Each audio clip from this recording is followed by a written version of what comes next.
안녕하세요, 청취자 여러분. 오늘 우리가 좀 깊이 파고들어 볼 자료는요, 그리스도인의 자유에 관한 강연 내용입니다.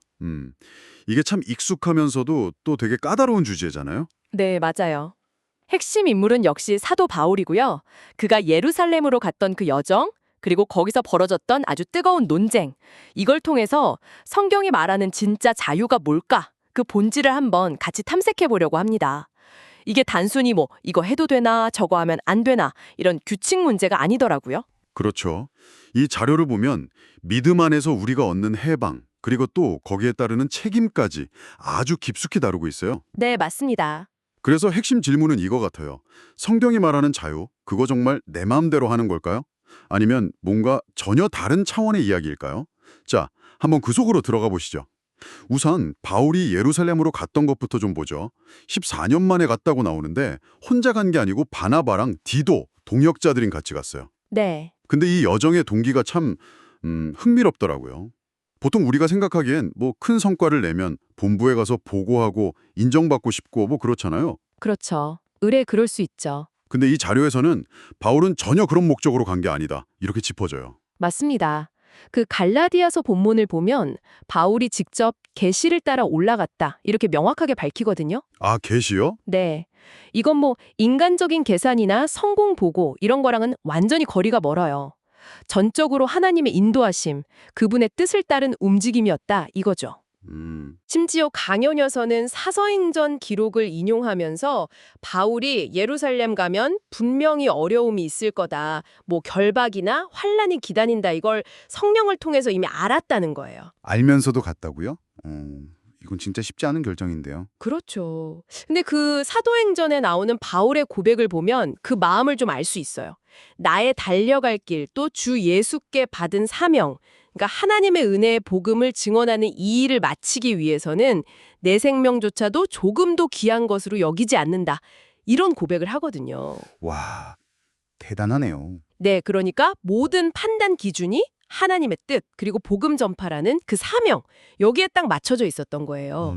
내 안위나 뭐 성공 이런 게 아니고 하나님의 계획에 순종하는 것, 그게 바울이 이해했던 자유의 방향성이었다. 뭐 이렇게 이 자료는 설명하고 있습니다. 그렇게 하나님의 뜻을 따라 도착한 예루살렘에는 뭐 예상대로라고 해야 할까요? 아주 큰 논쟁이 기다리고 있었어요. 네, 그랬죠. 핵심 쟁점은 이거였죠. 유대인이 아닌 이방인들, 이 사람들이 그리스도를 믿게 됐을 때 그들도 유대인처럼 할례를 받아야 되냐, 또 모세율법을 다 지켜야만 구원을 얻는 거냐, 이 문제였어요. 맞아요. 아주 중요한 문제였죠. 이 자료에서는 그 율법 준수를 강하게 주장했던 사람들을 가만히 들어온 거짓 형제들이라고 표현이 상당히 강해요. 네, 그렇죠. 갈라디아서 표현이 좀 그렇죠. 그 목적이 우리가 그리스도 예수 안에서 가진 자유를 엿보고 우리를 다시 종으로 삼으려고 했다. 이렇게 지적하더라고요. 그냥 문제였어요. 구원이 인간의 노력, 그러니까 뭐 할례나 율법 준수 같은 행위로 얻어지는 거냐, 아니면 그냥 값없이 주시는 하나님의 은혜, 또 예수 그리스도를 믿는 그 믿음, 그것만으로 충분한 거냐, 이게 부딪힌 거죠. 만약에 행위가 꼭 필요하다, 이렇게 되면 그리스도의 십자가 죽음만으로는 구원이 완성되지 않는다, 이런 의미가 되니까요. 이건 뭐 복음 자체를 흔드는 아주 심각한 도전이었던 거죠. 이 첨예한 대립 속에서 근데 또 흥미로운 지점이 나와요.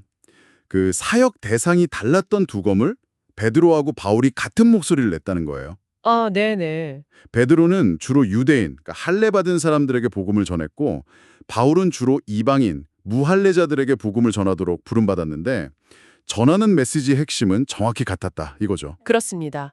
이 부분은 갈라디아서에서도 명확하게 나오죠. 베드로에게 역사하사 할례자의 사도로 삼으시니가 또한 내게 역사하사 나를 이방인의 사도로 삼으셨느니라. 뭐 이런 구절이요. 그리고 베드로에게도 이미 개인적인 경험이 있었어요. 그 유명한 고넬료 사건 있잖아요. 아, 네. 사도행전에 나오는. 네, 로마 백부장이었던 고넬료 집에서 말씀을 전하는데 할례도 안 받은 이방인들한테 성령이 똑같이 임하는 걸 직접 본 거예요. 와, 그 자리에서요. 네, 그때 이제 베드로가 깨달은 거죠. 아, 이게 율법을 지켜서 구원받는 게 아니라 그냥 예수를 믿으니까 구원받는 거구나. 이걸 체험한 거예요. 그래서 예루살렘 회의 때 그 경험을 이야기했군요. 맞아요. 사도행전 15장에 나오는 예루살렘 회의에서 자기 경험을 근거로 해서 이방인 신자들한테 할례나 율법 준수 같은 그런 무거운 짐을 지우지 말자. 이렇게 아주 강력하게 주장을 하죠. 오직 믿음으로 구원받는다. 이 진리를 확증하는데 아주 결정적인 역할을 한 겁니다. 그러니까 유대인이든 이방인이든 구원의 길은 오직 예수 그리스도 한 분뿐이다.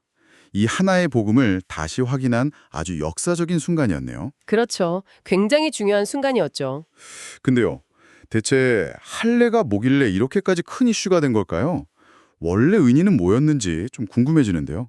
이 자료의 강연자가 그 부분을 창세기 17장 아브라함 이야기를 통해서 설명해요. 아브라함이요? 네, 하나님이 아브라함을 부르시고 먼저 언약을 맺으셨다는 거예요.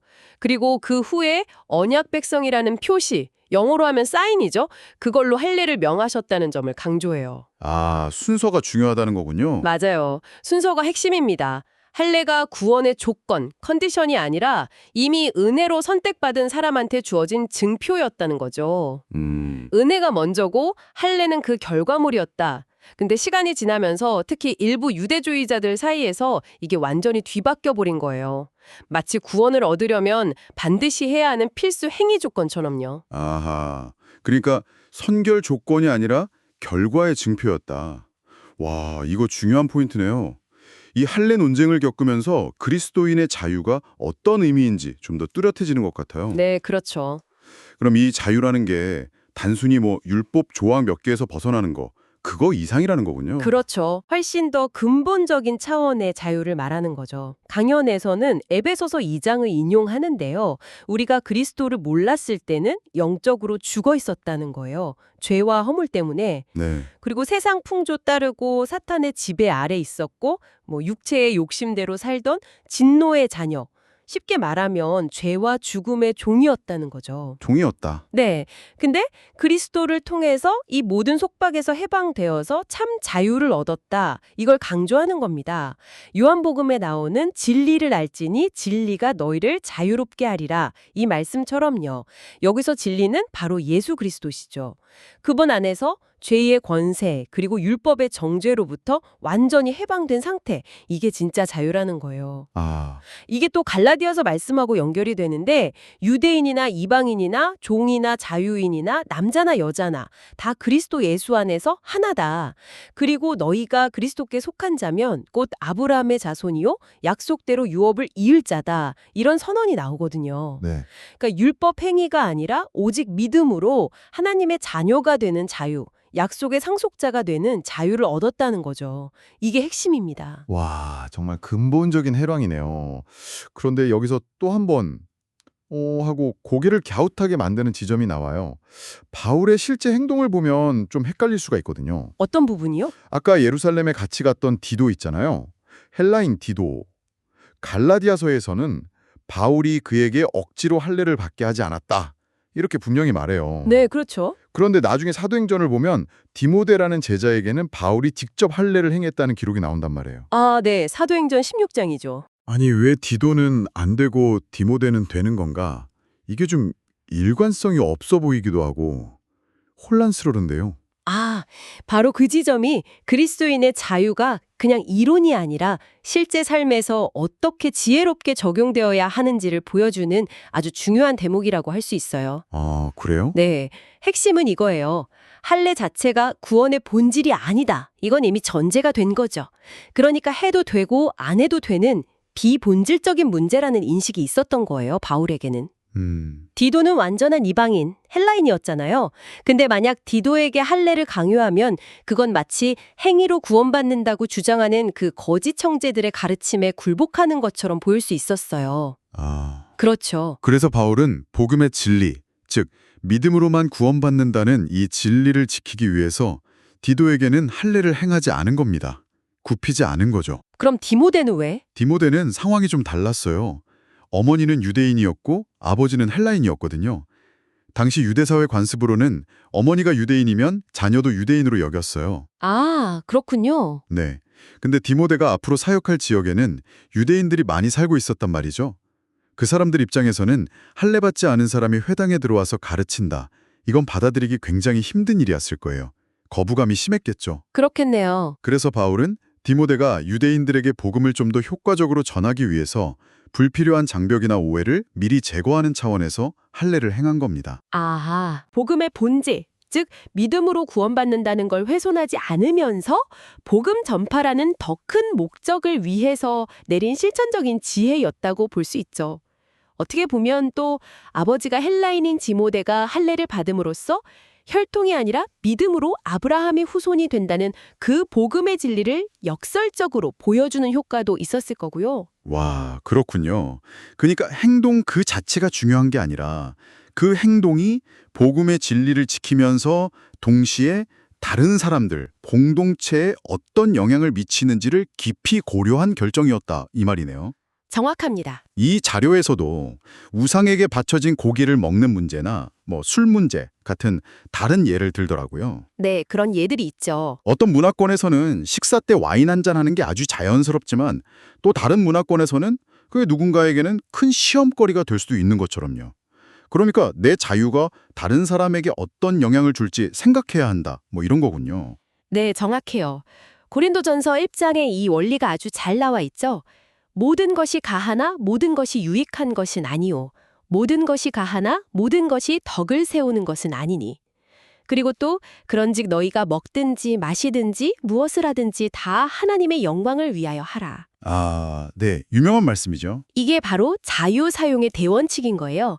나한테 허용된 자유로운 행동이라 할지라도 만약 그게 믿음이 약한 다른 사람을 실족하게 만들거나 공동체의 덕을 무너뜨리거나 하나님의 영광을 가린다면 사람의 마음으로 기꺼이 그 자유를 절제할 수 있어야 한다는 거죠. 절제. 네, 결국 하나님 사랑과 이웃 사랑이라는 그 더 큰 계명 안에서 자유를 누리고 사용하는 것, 그게 성숙한 그리스도인의 모습이라는 겁니다. 하지만 요즘 보면 이 자유라는 말이 참 많이 오해되는 것 같아요. 이 자료의 강연자도 그 점을 지적하더라고요. 네 인생의 주인은 너다. 이런 세상의 구호나 아니면 내가 내 맘대로 하는데 뭐가 문제야. 이런 식의 태도. 이게 성경이 말하는 자유가 아니라 그냥 자기중심적인 방종일 수 있다. 이렇게 경고해요. 맞습니다. 세상이 말하는 자유는 종종 아무런 제한 없는 선택이라거나 내 욕망대로 살 권리 이런 걸 의미할 때가 많죠. 네. 하지만 성경적인 자유는 오히려 정반대 방향을 가리켜요.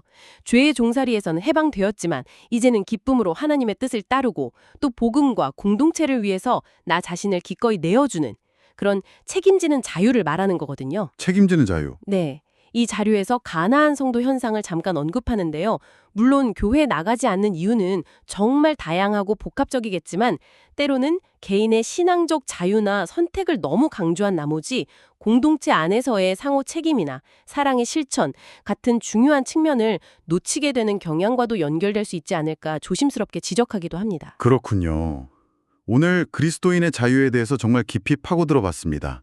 단순히 율법 조항들에서 벗어나는 그런 소극적인 해방을 넘어서 그리스도 안에서 얻는 이 참된 자유는 우리를 훨씬 더 큰 목적으로 이끈다는 것을 확인했네요. 그렇죠. 바로 하나님께 영광 돌리고 이웃을 사랑하고 섬기는 삶으로요. 할례를 하든 안 하든 뭘 먹든 안 먹든 그 자체보다 중요한 건 그 선택의 동기 그리고 그 결과가 복음의 진리 또 사랑의 원칙에 맞는가 하는 점이었네요. 네, 맞습니다. 결국 진정한 자유는 나만을 위한 방종이나 어떤 무관심 속에서가 아니라 하나님과 이웃을 향한 사랑, 그리고 책임감 있는 선택 속에서 그 진정한 가치를 발휘하는 것 같습니다.